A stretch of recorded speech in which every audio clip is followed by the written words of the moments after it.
Hello, and welcome to the Product Momentum Podcast. This is a podcast intended to entertain, educate, celebrate, and give a little back to the product leadership community.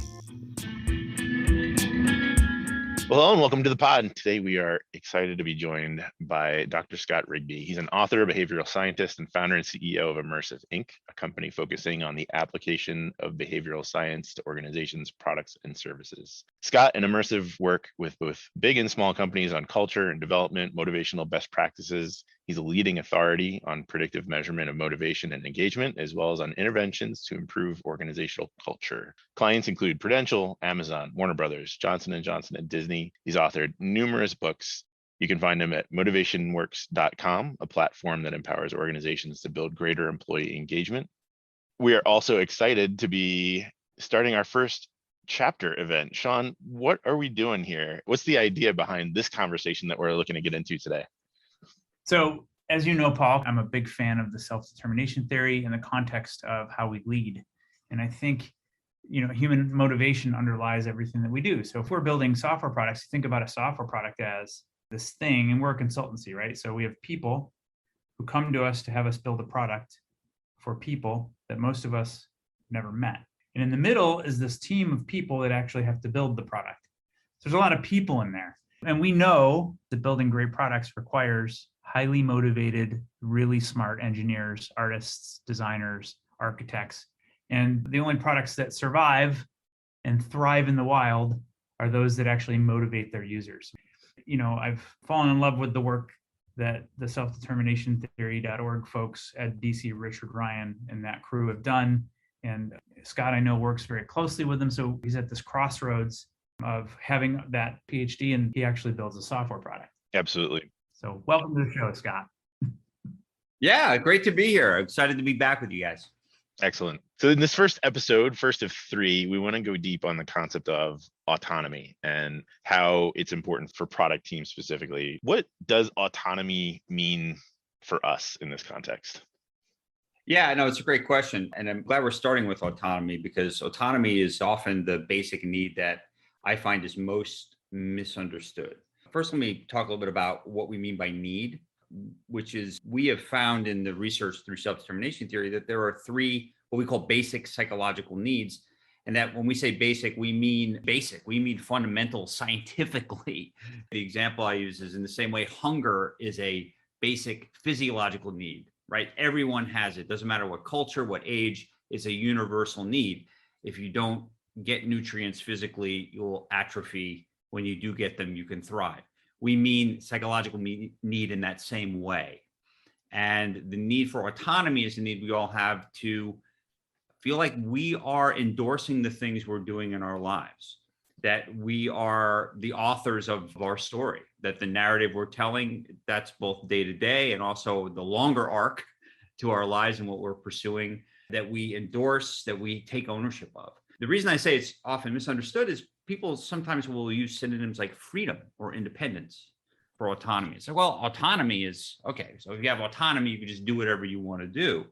That actually is not what autonomy means. Autonomy is this idea of endorsement.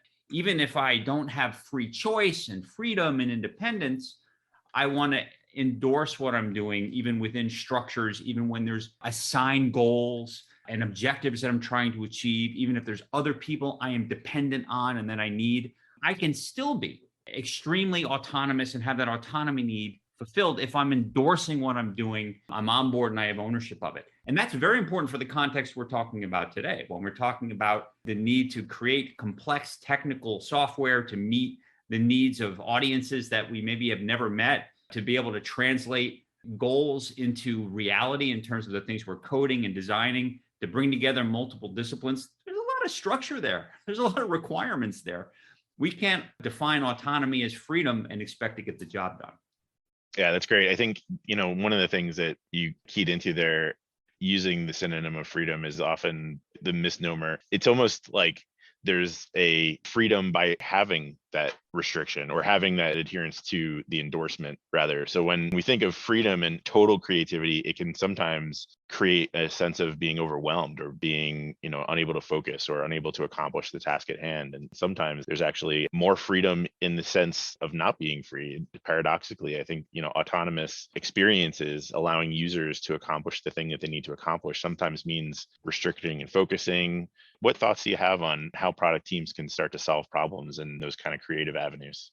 Yeah, it's a great question. I think just to riff on your point there, structure actually helps autonomy because it allows people to understand the shape of things, understand the purpose of things. In other words, it gives that scaffolding for people to be able to have that sense of endorsement, to be able to lean in and have a sense of ownership for what they're doing and what they're about.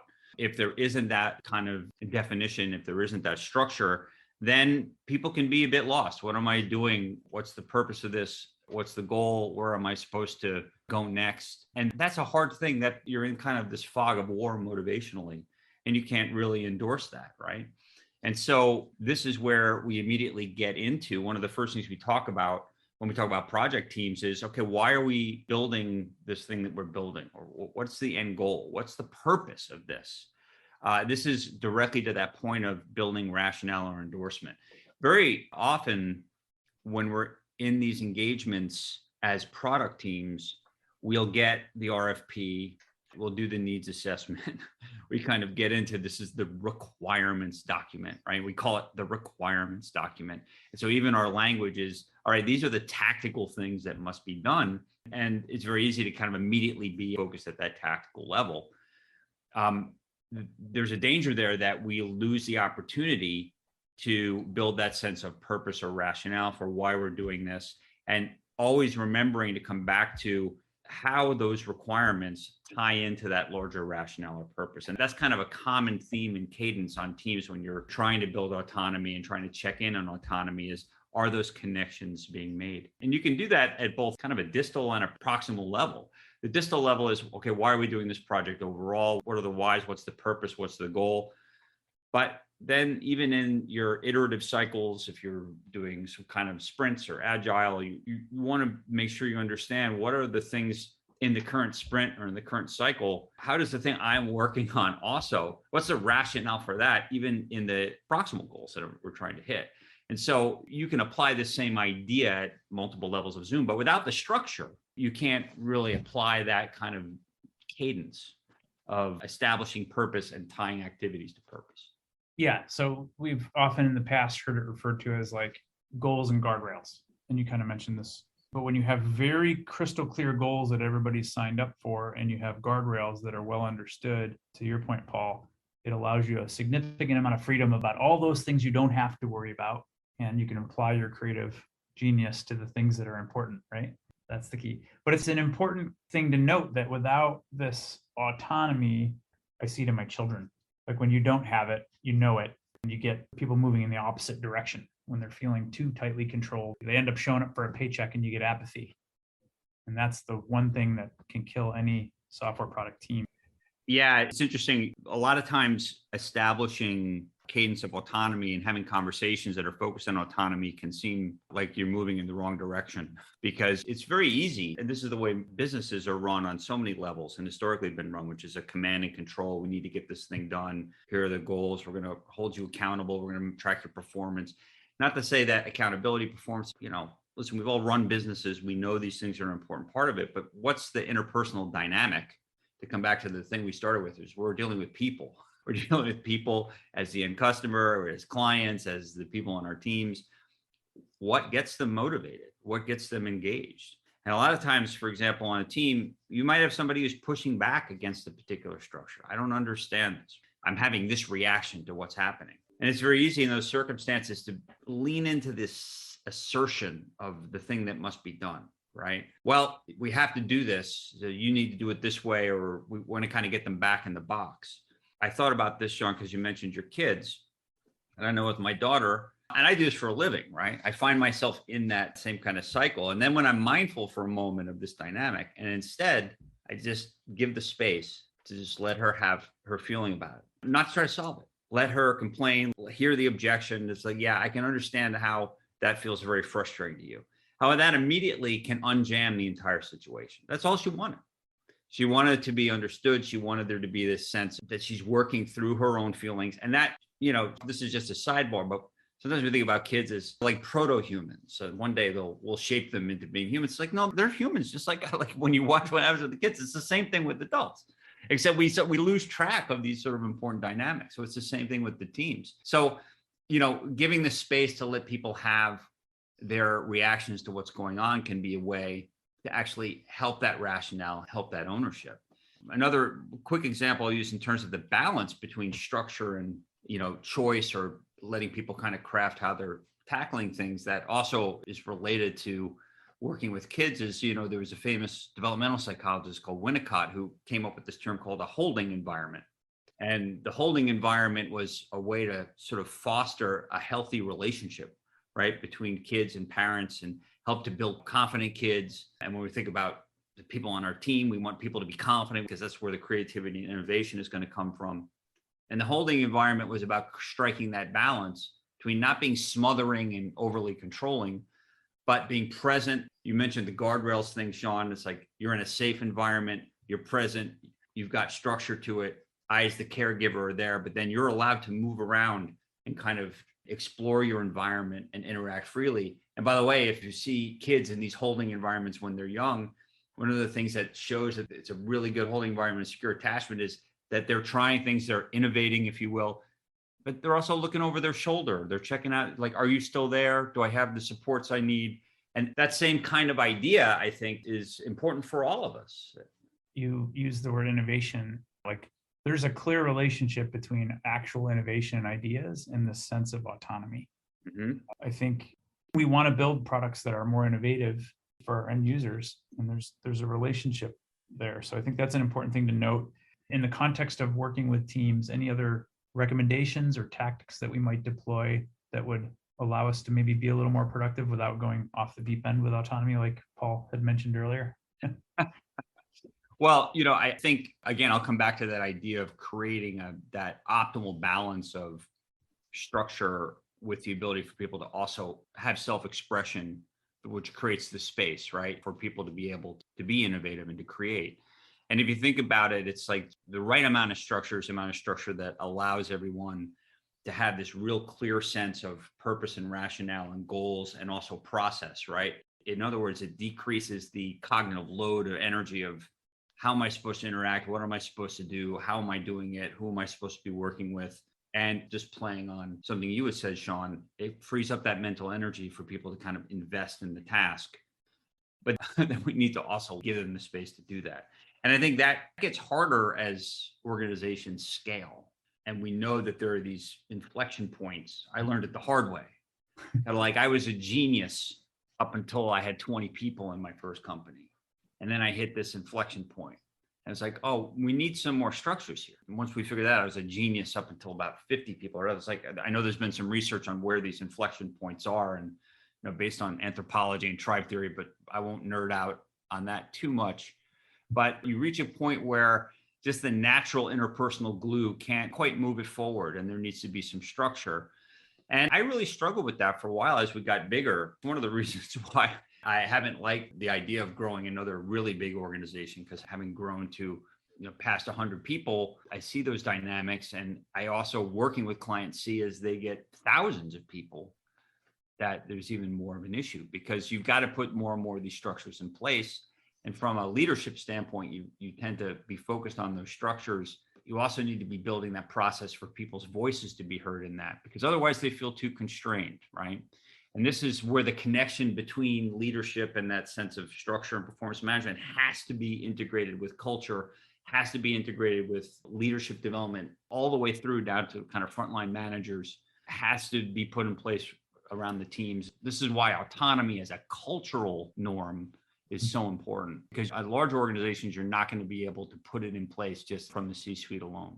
Yeah, you hit on cognitive load and sort of the analysis paralysis there. And one of the things that I find most interesting, we've been talking about empowered product teams and sort of getting into how do we set up guides and guardrails for people to operate within systems that help them focus on tasks, requirements, documents, all these kind of things. But really, it's expressed in the products that we build, the DNA of the organization, and more fundamentally, that ultimate connection back to the client who brings the problem to solve for the user. If the team building the product isn't autonomous, it's nearly impossible for them to build an experience for users that is allowing for autonomy at the end user. One recent example that I read is the scientific and research and academic UIs that often get built are so engineering centric. They have buttons and drop downs and every option on the screen at once, and it's actually impacting the speed to market of vaccines. So having a UI that is so free with all of the options visible and all of the workflows available and sort of any given path and a choose your own adventure, that ultimately results in lives that are impacted because the people using the interfaces aren't able to get their work done. So this whole thing has sort of a stacking effect. Yeah. One word we use a lot and embedded in this are a number of things from the need fulfillment theory, but autonomy is chief among them, which is the idea of narratives. I mean, in some ways, I guess you've got, in the agile process, and you all are more expert on that than I am, but this idea of user stories. So you've got the idea of story. We're going to tell a story from this perspective and that perspective. But we do tend to use those more as tactical engineering goals, or they do seem to get relegated that way. We talk a lot about what are the tools for narrative building that each of the individuals can have. And the thing is that if there's too much structure and controls, then I'm not building my narrative. I'm being told what narrative to play. I'm being handed a script and I'm not given any opportunity to build my narrative. And if you do that on teams, I think your point, Paul, then you're not going to see that flow through to the product. And so we do a lot of work, for example, with gaming companies. And the games that are most successful are ones that do have a structure to them, that do help to put clear goals, telegraph future opportunities, all the things we've talked about. But they also have the ability, or they give players the ability to create their own narrative, to give them choice about how they're going to engage through multiple levels of features, or ways in which the features are engaged, or the path they're going to take through those features, or the things they're going to emphasize, or the way that they prioritize goals or choose goals. These can be important kind of choices to give individuals about narrative building. And so I think that's one of the real pieces of work for development teams and organizations, because it's easy to always be in the weeds with the next thing that has to be done. And those are the kinds of work processes we put together. And again, this problem gets harder as organizations get larger. We're going to create those spaces for the people on our teams to build their own narrative, right? So another word I'll throw out here, which is more colloquial for this, is growth. What are the growth paths for individuals? And we're going to also talk about another basic need, which is the need for competence. And, growth often gets slotted in the theory under the basic need for competence. But I don't think that that's fair to the idea of growth. I think growth is actually an interplay between autonomy and competence that then is potentiated by relatedness. But, there's a lot going on. And as we look for new opportunities, right? Because we want to express ourselves and build our narrative. And then when we get to those new opportunities, we want to master them so we can create yet new opportunities. And so there's this interplay that goes on, which results in growth. But autonomy is really a key piece of that. I love this concept of narrative building for people, and everyone needs to have their own narrative. And like, how do I fit into this broader puzzle? Growth is clearly a big part of that. I'm going to switch gears. And Paul touched on it earlier when he brought up the analysis paralysis and too many features getting in the way and figuring out the right thing to build for your users. So I just want to ask if you have any thoughts in terms of like what mindsets to take when you're looking at the user's journey in the context of like business applications. Right. So I'm glad you contextualize it to business applications, because I think that's an important framing versus some of the other, like if you're looking at things like games or other things. You can create motivation in lots of different ways. In business applications, we lean really heavily into, in the autonomy realm, to this idea of rationale right up front in what's being done, right? And in particular, we try to think about how do we convince the person that's going to be using this that they should want to use it for their own benefit, not just for the benefit of the organization or this is a policy. Something that I laugh about a lot is how many times do we, even as customers, as stores, we say, well, why do I have to do this? Why does it have to be this way? And the answer we get as an explanation for why is because this is our policy. It doesn't answer the question, right? But we hear this a lot because this is the thing that needs to be done. And, sort of like, I want to return this product. Well, it's our policy to not accept the returns. It's like, well, it's my policy to not keep broken products. So where do we go next, right? So really focusing on why is, again, what are those reasons? One of the areas that we're in, and you have some familiarity now with this product as well, is that in the employee engagement space, we came into this just in the last few years. And what we saw is that like employees hate the annual employee survey and all these things. Like there's this real kind of like negative reaction to it in most companies because there's nothing in it for the employee. It's really just it's an evaluative tool, or they answer a bunch of questions and they never hear another thing, or they get some vague meeting with their manager or with leadership. And what's the rationale? Why am I engaging in this? So we're constantly asking in business applications for employees and to be doing these kinds of things, but we're not spending even just a couple of minutes up front saying, here's why we're here. Here's why this is important. And, tell that story, tell why they should care, right? And so we spent a lot of time doing that and then trying to create iterative cycles that can also help with onboarding people and understanding the schema and the competence and training. This kind of goes into the competence realm of how to use the program by creating iterative cycles where we will create a cadence of do a couple of things and then get some feedback, kind of learn what this is about. But then when we introduce that next cycle of input feedback, again, give the rationale, right? So in other words, it's a conversation. And again, we use the examples before, Sean, of talking about our kids and everything. So many times in developing these things, if you just stop for a minute and think about, well, how do humans interact most effectively? How do I like to be interact? I don't like, even if somebody is explaining something to me well and giving me a rationale, I don't like it if they just ramble on and on and on. I want to have some back and forth, right? So develop in that way too. So these are the kinds of things we like to see, particularly in business software, where there's not really a choice about whether or not to use it. There's a definite outcome. It's like, okay, this is being assigned to me. So you've got to lean into these sorts of experiences around rationale.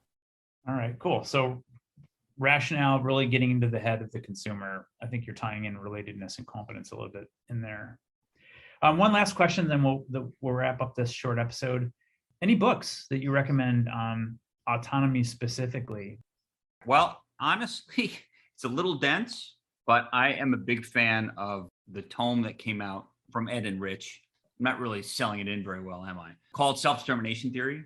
And I think that's a book I'd recommend. It's got a lot of different, in-depth chapters on autonomy, both as an applied science, but also people want to understand the underlying science, as well as applications of it into business spheres, into lots of different domains. The reason I'm thinking about that is that your audience, I don't know exactly what they're developing for, but if they're developers, development tends to be kind of a horizontal thing where you might have a healthcare client, or you might have a industrial client, or there's all kinds of things that developers develop for. It's nice to know how this same principle can apply across multiple domains. And so that it's called Self-Determination Theory by DC and Ryan. Yeah. Well, thank you, Scott. This was a great episode. I really enjoyed talking about autonomy with you. And yeah. Well, that's it for today. In line with our goals of transparency and listening, we really want to hear from you. Sean and I are committed to reading every piece of feedback that we get, so please leave a comment or a rating wherever you're listening to this podcast. Not only does it help us continue to improve, but it also helps the show climb up the rankings so that we can help other listeners move, touch, and inspire the world just like you're doing. Thanks, everyone. We'll see you next episode.